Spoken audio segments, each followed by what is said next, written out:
Hello, everybody. Welcome to Left on Right, where we give the left-wing perspective on right-wing media. Today, we are going to talk about the viral video from Peter Santello, where he interviews the Yuma County Sheriff, Leon and Wilmot, about immigration at the border. The whole reason behind this channel is to understand why the country is so divided and to bring people accurate information so they can understand why that is and how we can move forward. So before I get into this video, I just want to say I really appreciate having these long form interviews where you really get a person to talk and you can learn a lot about the reality on the ground. And I think Peter's a great independent journalist and I appreciate him making this video. So let's get started. Immigration that flooded cities, that made it a huge problem here, that made it so women couldn't go give birth at the local hospital, all the trickle down, and then the money involved, obviously, in topics like agriculture, where it's like, this does not make sense. It doesn't. This is chaos. This was not even humanitarian, what was happening. So basically what they're referring to, so there's actually a previous video that Peter came and met with this guy a couple of years ago, and things were much more chaotic a couple of years ago at the border. And they're basically saying when you have all these people coming across the border illegally in Yuma County, that is straining all of the different things in the area. So you have a nonprofit hospital, for instance, who, they just take people and help them with their health issues, but if they're getting overwhelmed by people who are in the country illegally, it's hard for that hospital to serve the people who actually live in the county, both from just like a numbers point of view and also a funding perspective. Where does the money come from to be able to take care of those people? And then another thing they're talking about is basically there's a fair amount of farming in this area, and so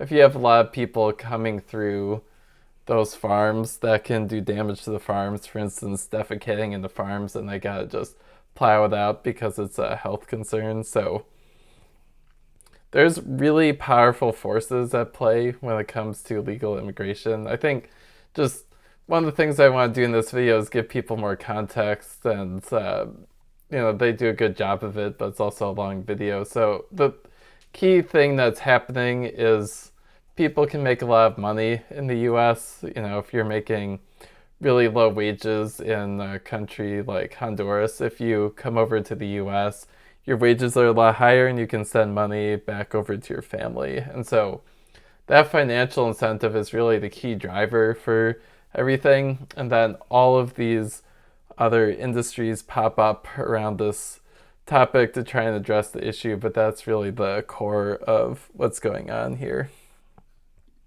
We were out here trying to make sure people didn't die, and they weren't victimized along the way, and that was the messaging that we was trying to get out. It was like, no, don't make that trek here because, your kids are going to be violated. You possibly could get violated. You're going to be robbed. The criminal element is waiting to prey on them folks. We're going to go up to that area where the cartel was putting people under the bridge. But before we get there, what's that situation? Obviously, you're not on the Mexican side, but no, they're moving less product, as in people. So are they getting hit financially pretty hard? Or? They're getting hit financially, and they're trying to do like Cochise County, where they were recruiting juveniles on social media to come down, pick up groups of individuals. They'd pay them a certain amount of money. I think it was minimum of $500 per person to pick them up to take them into the large cities. We're starting to see a little bit of that here, but fortunately with Border Patrol now being out in the field, they're able to catch them before we end up with all the pursuits and stuff like Cochise County was having. So Border Patrol Yuma sector just had that experience here recently with a juvenile that went down by the border, was picking up a group. They ended up arresting that juvenile. Just to give a little bit more context here, so I was just saying how you can make a lot of money coming to the US and working here even if it is illegally. And so what that means is that there's going to be a business opportunity. In this case, it's illegal, but still a business opportunity that the cartels can exploit. So basically, you can pay somebody like $5,000 to get across the United States border. And like, yeah, that's a lot of money, but then you'll be able to make that back with the higher US wages. And so smuggling people across the border illegally just for the sake of them being able to work a job is a pretty big business opportunity. And the cartels are very much in that business. I read a pretty long book about this topic. It's somewhat old, but it's called The Devil's Highway, and it's a whole big business to facilitate legal immigration because a lot more people want to come into the US than can.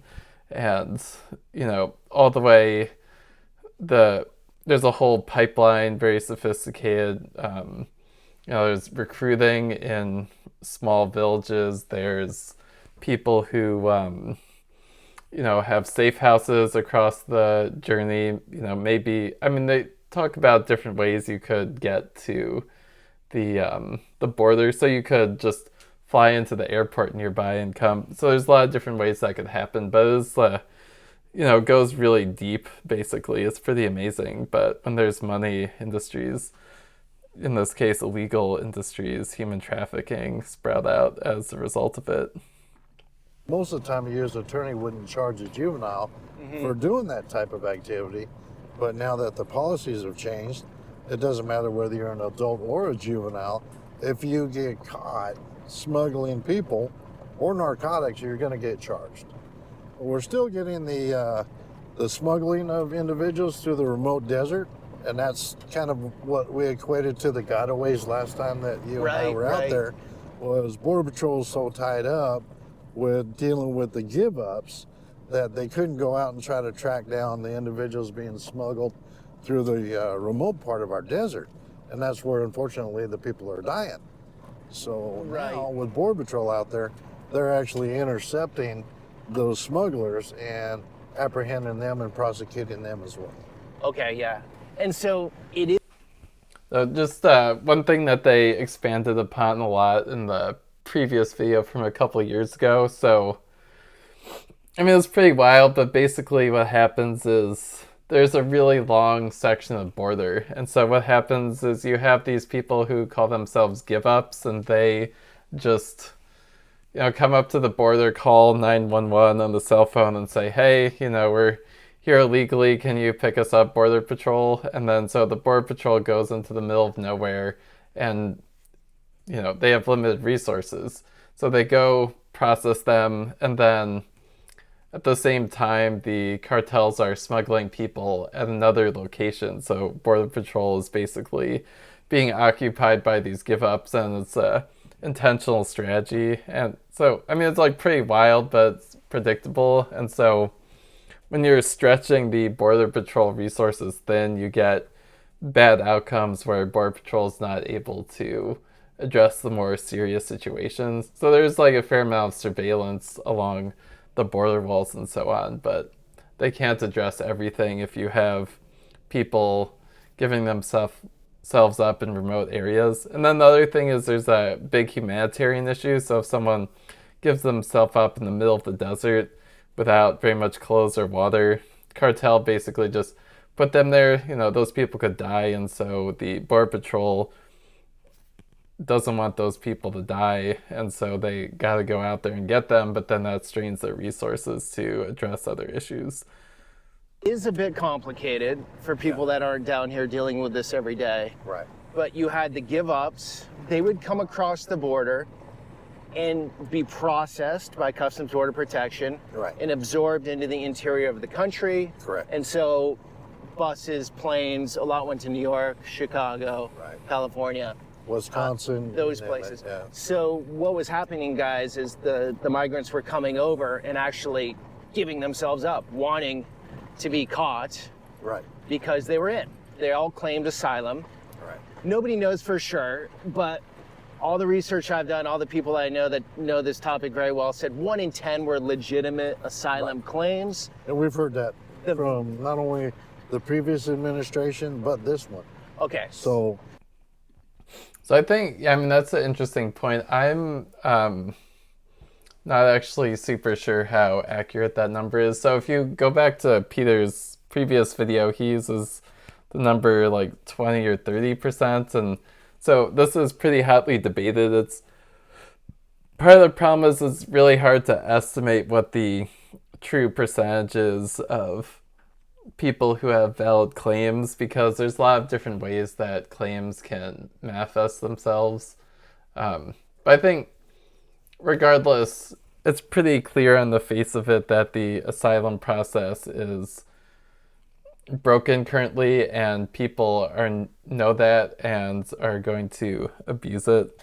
So I think, I mean, the basic thing here is the catch and release policy and the backlog in the immigration courts. So let's say you come into the country illegally, not at the port of entry, and then you claim asylum, get picked up and then released, and you get a summons to go to court. But then it can be 5 years for that court to actually process the claims. So in the meantime, you're just in the US doing whatever, and you have to check in to immigration courts. And so I think everybody on the face of it feels like that is a ridiculous situation. And so I think this is actually a good time to add in some more context. So I think one of the weaknesses of this video is they're basically like, here is the facts on the ground. This is what it's like between Biden, and this is what it's like between Trump, and like it's a lot better for Trump, but under Trump. But then there's a lot of the political situation. You really have to understand that. So the basic Democratic argument on this is, we do want to police the border, and we just haven't been given the power by Congress to effectively police the border. And this is a really long-standing issue. So I did a huge deep dive into this situation. So let me just share a few interesting articles here. So this one is pretty wild. So it's basically, Congress has failed for more than 2 decades to reform immigration, and here's a timeline. So reading through this, it's just kind of like, if you care about America, this is just sad. So President George W. Bush and held high-level discussions. They wanted to build a guest worker program. So this kind of goes to the idea that there's a lot of jobs in the U.S. where illegal immigrants make important contributions, and jobs that people in the U.S. may not want to do as much, like working in a farm or, like meat packing factory, so essential jobs. And there should be a legal status for these people. But then September 11th happened, and that really shifted the people's thinking about immigration. And then you got 2005, John McCain wanted the Secure and Orderly Immigration Act, and that was work visas for people, essential work visa. That never got a vote. 2005, 2006, 2007, 2013, negotiated immigration reform bill that included a legal path to legal status and citizenship, and wanted to make more border fencing, employment verification set up, added more border patrol agents, but people couldn't agree on it in Congress. And then, so 2023, that was another interesting time. So there was a bipartisan border bill that, so it's a little bit complicated here, but basically there was a bill that came up which would have significant implications for the border. That was in the end of the Biden administration. So we're 2023 now. So it's been 20 years at least since there's been really meaningful immigration reform. And so you have Republican Senator James Langford was one of the key architects of this bill, and then this ended up getting politicized, and the basic point is that it sought to expedite the asylum process and ending the catch and release policy where migrants are released into the U.S. pending asylum hearings. So that's something we're just talking about, which is really bad. So from the bipartisan Senate bill from 2023, there was a clear proposal to address that issue, but then it got killed in the House. And so, that's a whole long story here. I mean, I think the best lens to think about this is that politics can be destructive in some cases, and so there's a couple examples of why that could happen specifically. So one is, if you solve an issue, then you can't use that issue to energize your base and get votes. So that's obviously pretty bad. There's a recent Joe Rogan interview that I covered, and he was like, man, it really feels like politicians just like want to have us at each other's throats. And if you see if you look at immigration, it really feels like that, where there's obvious problems with the immigration law, and that hamstrings what presidents can do to some degree. And even all the stuff that Trump's doing currently is basically like making people really fearful. He had tried to shut down the border, but that got knocked down. That's basically that the president doesn't have enough power to enforce the border, and then Congress, because of partisanship, won't actually pass anything. And then so another thing that was pretty interesting about this situation, so if you block others from contributing to a solution and you come and save the day, then you get all the credit. And then a final thing that feels pretty relevant is that immigration crackdowns and general criminality are an excuse to expand executive power, which seems to be a priority in the Trump administration. So you get all these factors, and you have a pretty reasonable bill here, but it gets shot down. So one other perspective that was pretty interesting here, so you have this bipartisan border bill. It's like a little bit debated. So there's also in the Senate. There's also a bill called HR 2 in the House that was majority Republicans at the time, and so there were two competing things with varying degrees of severity, and so the Border Patrol union leader had endorsed the bill, and so I think his perspective is pretty interesting here. So he says, there's such huge benefits to this bill to border security that stops people from gaming the system. And then he's saying, he's in favor of more stringent immigration proposals, and there's, from his perspective, mischaracterization of the bill, and that was part of killing it. And then another thing that was a big discussion point was Trump really wants to run on immigration, so he told a lot of the Republicans, you can't support this bill anymore because I'm running on this, and this is going to be one of my main issues. So that's an example of destructive politics, where if you want to get all the credit for something, you kill what the other side does. And so another example of that is a lot of the money for the CHIPS Act, which is important for our national security related to semiconductors, is getting blocked by the Trump administration. So this money was getting appropriated to help with the semiconductor industry, create jobs and so on, but then Trump wants the credit for adding jobs in the economy, so he froze that Biden era funding. That was also enacted in a bipartisan way. So this guy continues to say people are going to just listen to talking points and not dig into it. And I think another thing he says is unless somebody fact checks them on that, their misstatements become the truth. So this is a really important, insightful point here that I think was happening related to this. So, this bipartisan border bill got killed, which is like gonna improve the asylum situation, and then people forget about that and they're like, okay, Biden didn't do anything and Trump's like doing a lot of stuff. So that's just like an example of how politics and being killing what the other side wants to do and not willing to work together can give you a lot of political points. And it's very sad to see that, but you can see that dynamic where people are rewarding that behavior. So that's basically why it's happening. Okay, why did the Border Patrol endorse the Senate's immigration deal?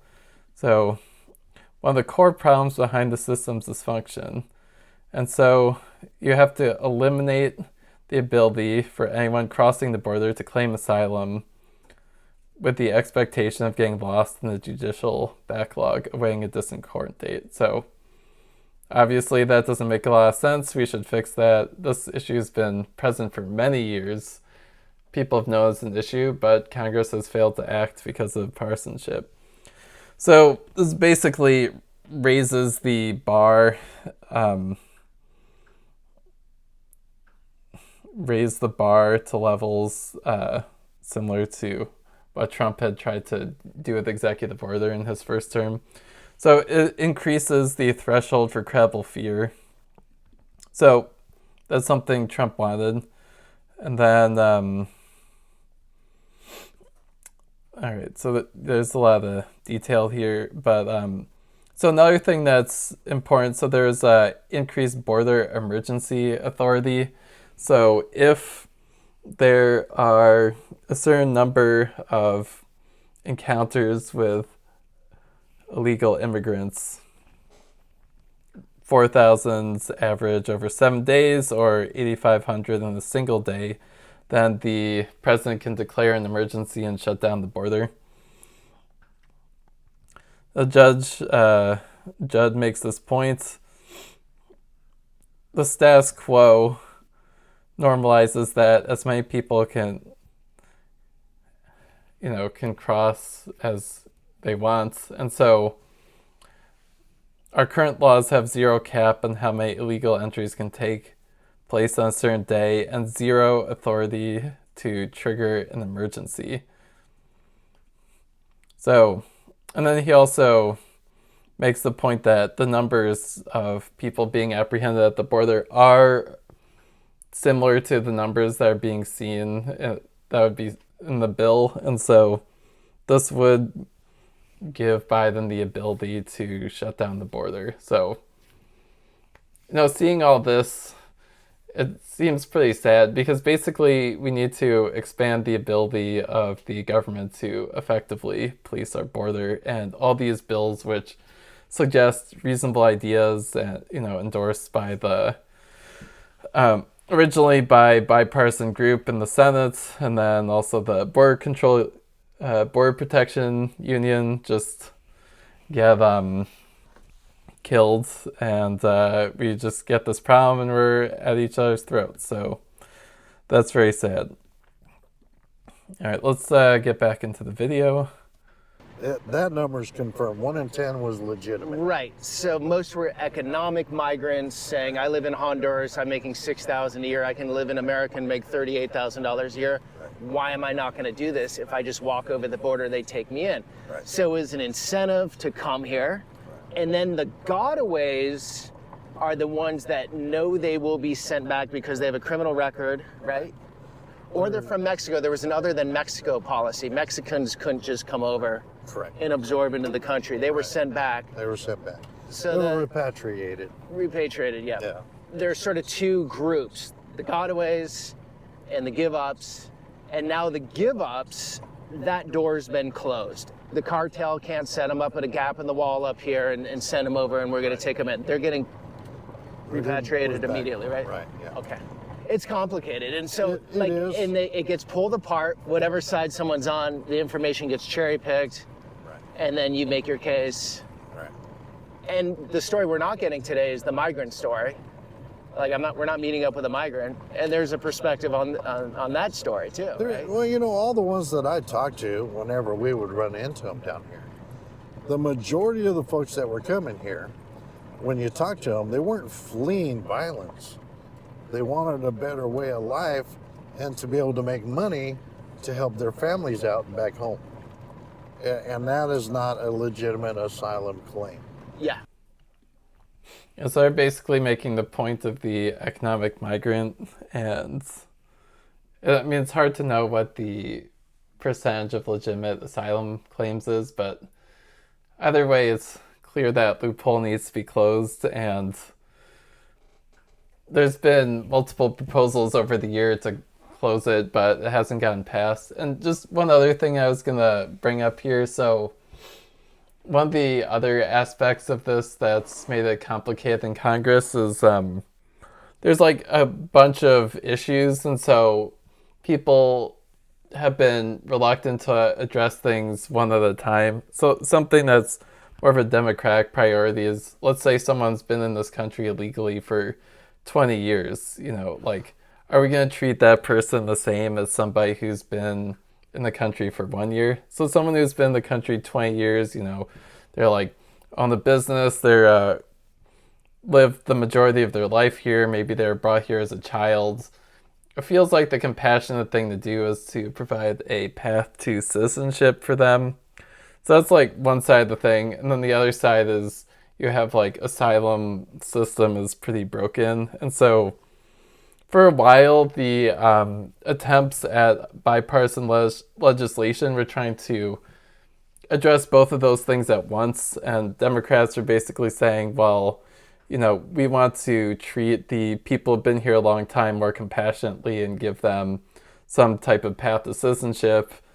And, you know, we also agree that we should have some ability to improve the asylum process. But then the Republican side is, you know, we don't want to give people a path to citizenship who've been here for a long time, and we just want to focus on the asylum component first.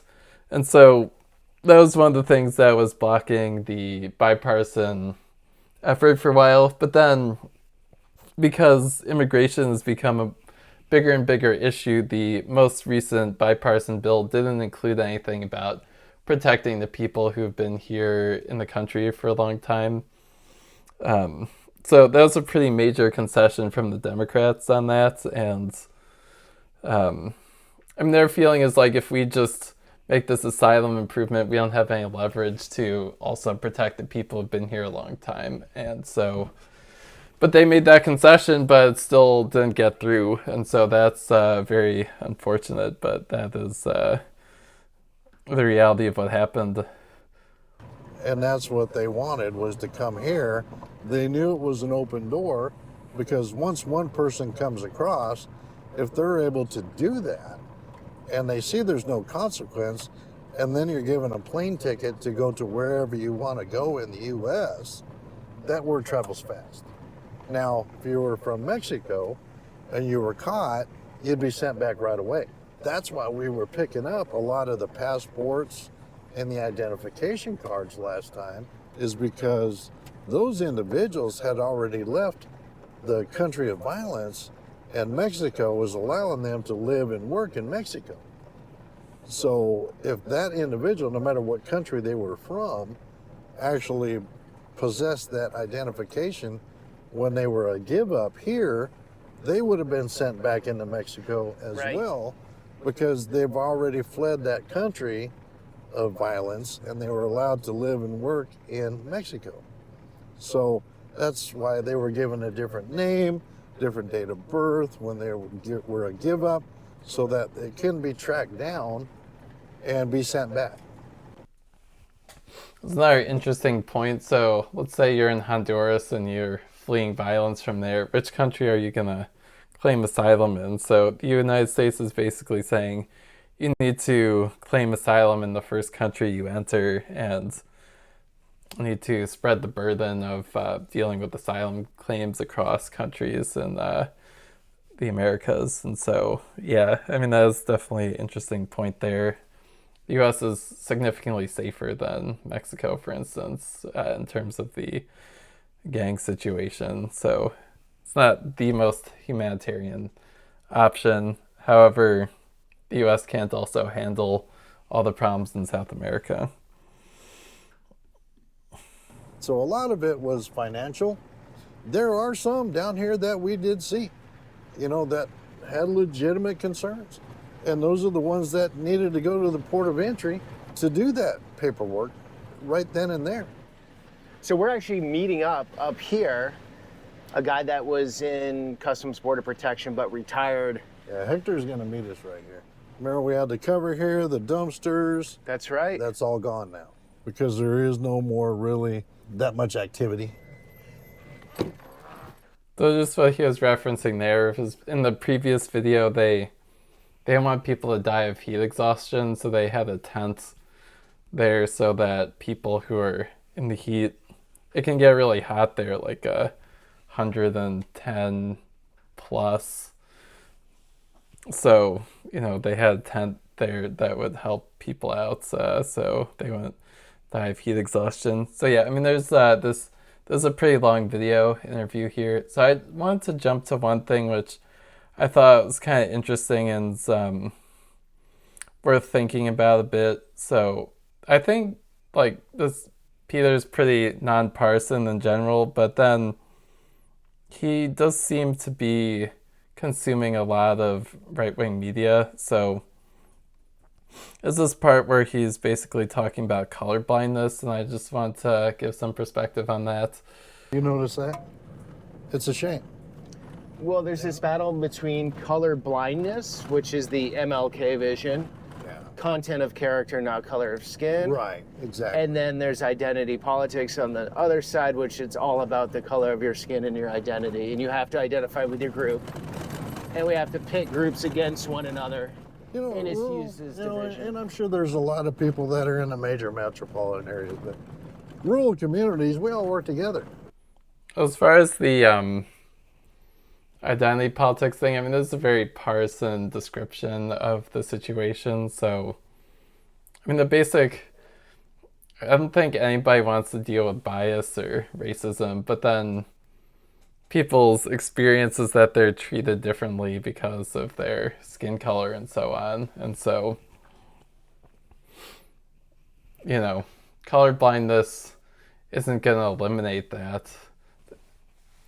So you have to have some degree of that. I mean, I agree that identity politics has gone too far in some ways, but just pretending that racial bias doesn't exist or hasn't existed isn't a great way to actually address that type of thing. So there's this point, and then also the 1 out of 10. Like when I was looking, the 1 out of 10 asylum claims are valid. That seems to be a number that's mostly going around in right-wing media. So if Peter ends up watching this, I'd just say it might be good to get some other perspectives here to think about that and understand why people have a valid opinion on that. Okay, so let's move on a little bit more. So they go to some of the border wall that they had visited in the previous video. See that they're actually coming down here to finish all that up. Basically, there's been gaps in the wall here, and so there's a bit of a discussion about the gaps. Basically, having a wall is a deterrent. If they have to saw through the wall, Border Patrol, can get there and apprehend them. It slows them down, and so there are these huge holes in the wall that have been getting filled up slowly over time. The other gap where you had the monument, you could actually walk to it. Yeah, we had that in the video. Right. That's all changed. Oh, yeah. Yeah, you could just walk up here before.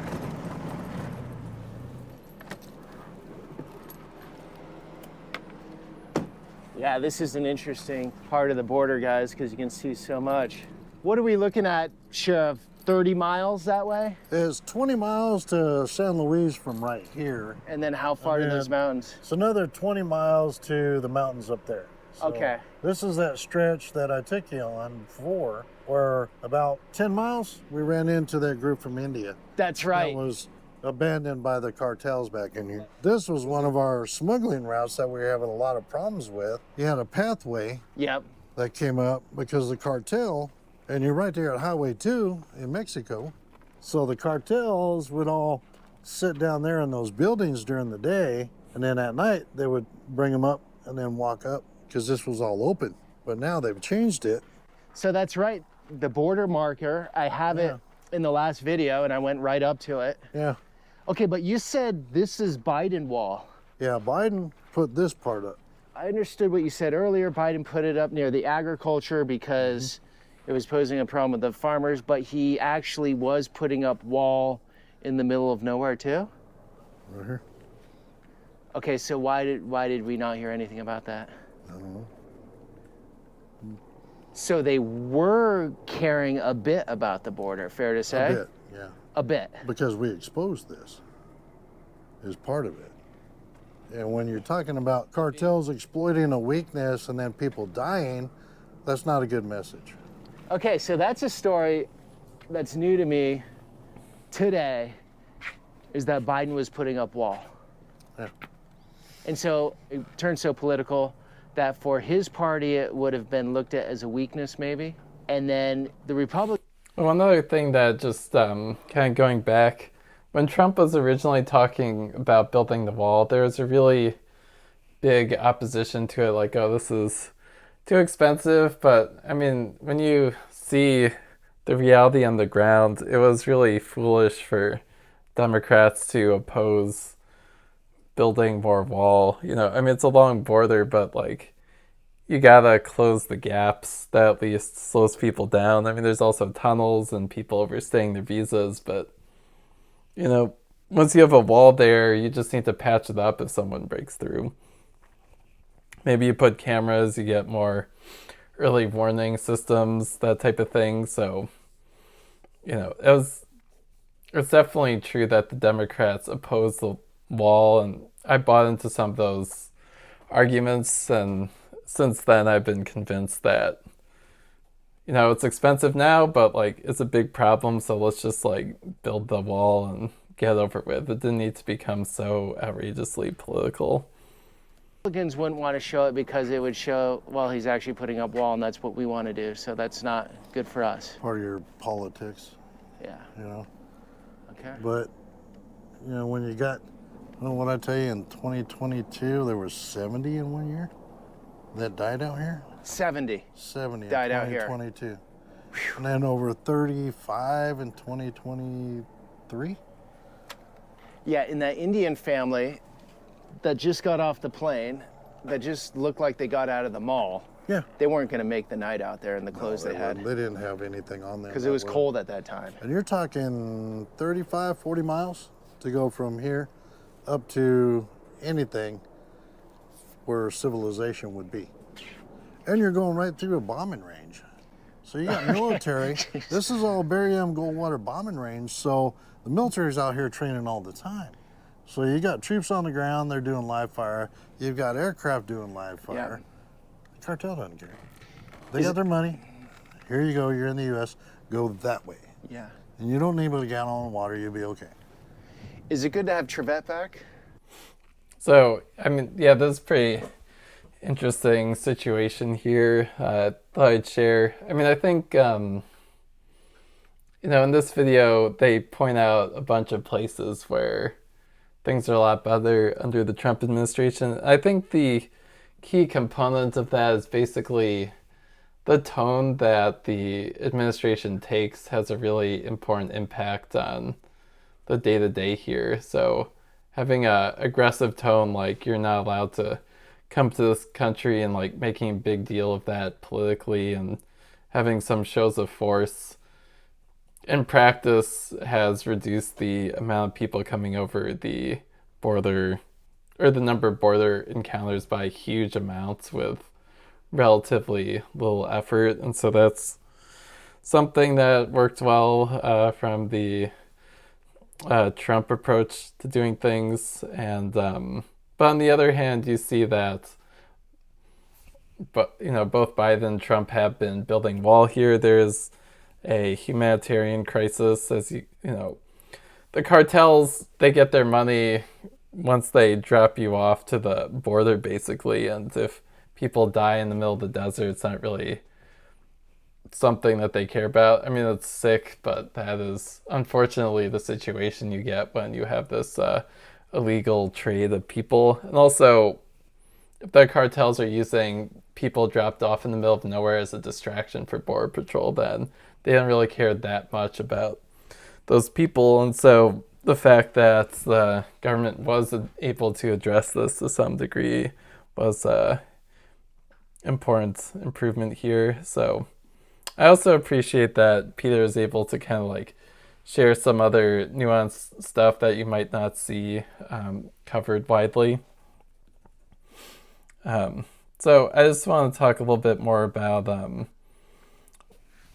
just kind of like the political situation, about why not that much has gotten done. So I was mentioning that the Democrats were willing to support a bill that didn't have provisions to legalize status of migrants who entered the country illegally, even a long time ago. Senate produced a bill, didn't meet Republican demands. So, I mean, another interesting thing is Republicans believe that the president already has the authority to do what he needs to do to address the border. I mean, I think it really feels pretty debatable based on what the asylum process is like. And then there's also this HR 2 bill, which was a competing bill that would basically be more restrictive. So one other thing that to talk about, which is kind of unfortunate but reality of political strategy, is many Republicans were just prepared to wait until 2025, just not pass anything. And if, they don't want to have any legislation that could, compromise Trump's powers. And also, if you see that an issue is damaging to your opponents, why give them a bone and help them out during election year? So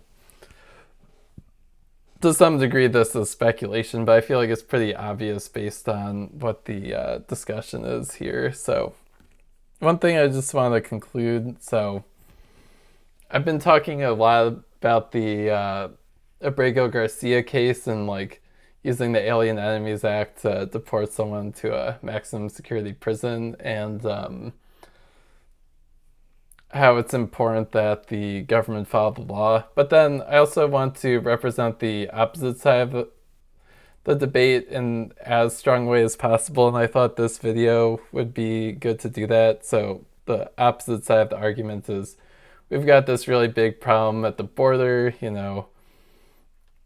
It got more and more out of control under Biden. One other thing that was a bit complicated there was in the first half of the Biden term, there was another process that you could expel immigrants based on COVID. And so a lot of people were getting expelled under that power. And so the net amount of illegal immigrants coming into the country wasn't that high. But then we got out of the COVID crisis and that power went away. So the Biden administration's perspective was, we don't really have the power to do this. So 2 years into the 4-year term, one of the main powers to address the craziness at the border got taken away from the president. So that's